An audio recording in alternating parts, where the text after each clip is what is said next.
ख़ुशियुनि जो आयो गॾिजी बाकुर पायो वरी मेला नसीबनि जा आया मेला नसीबनि जा। सिंधियुनि जे नए साल चेटीचंड जे मौक़े ते सिंधी वेलफेयर सोसाइटी नेरोबीअ पारां मज़हबी रस्मुनि सां गॾु सक़ाफ़ती रंगनि वारी हिकु शानदार ऐं यादगार प्रोग्राम मुनक़िद कयो वियो।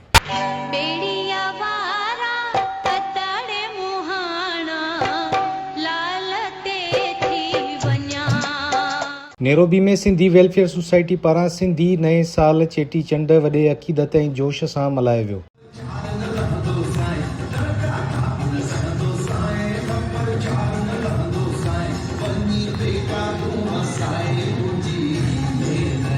तक़रीब हिंदू काउंसिल ऑफ कीनिया जे अहाते में मुनक़िद थी, जंहिंमें सिंधी बिरादरी वॾे अंग में शिरकत कई। तक़रीब जी शुरूआति रिवायती दुआउनि ऐं पूॼा सां कई वई, जिते भॻवान झूलेलाल साहिब जी इबादत पिणु कई वई। मज़हबी रस्मुनि खां पोइ प्रोग्राम में सक़ाफ़ती रंग भरियो वियो, जिते ॿारनि ऐं नौजवान सिंधी मौसीक़ीअ ते ख़ूबसूरत रक़्स पेश कयो।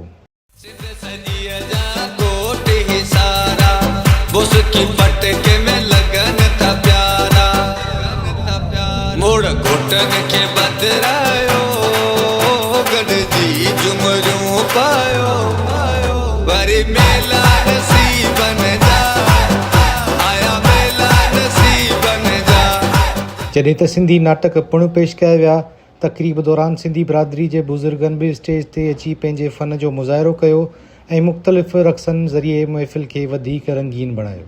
तक़रीब जी ख़ासि ॻाल्हि इहा रही त गोकुलदास फैमिली पारां स्टेज ते गॾियल परफॉर्मेंस पेश कई वई, जंहिंखे शिरकत कंदड़नि बेहदि घणो सारायो। इन मौक़े ते सोसाइटी जे चेयरमैन सरेंद्र भाटिया पारां हरेश गोकुलदास ऐं मोनिका गोकुलदास खे संदनि शानदार कारकर्दगीअ ते एवार्डनि सां पिणु नवाज़ियो वियो। जॾहिं त हरेश गोकुलदास खे सोसाइटी जो मज़बूत थंभ हुजण ते एज़ाज़ पिणु ॾिनो वियो। हरेश गोकुलदास तक़रीब दौरान दुआई ॾीओ पिणु रोशन कयो।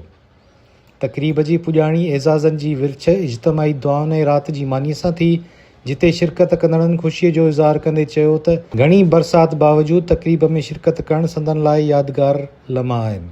सिंधी कम्यूनिटी इन तक़रीब खे पंहिंजी सक़ाफ़त, मज़हब ऐं गॾियल इतिहाद जी ख़ूबसूरत अक्कासी क़रार ॾिनो।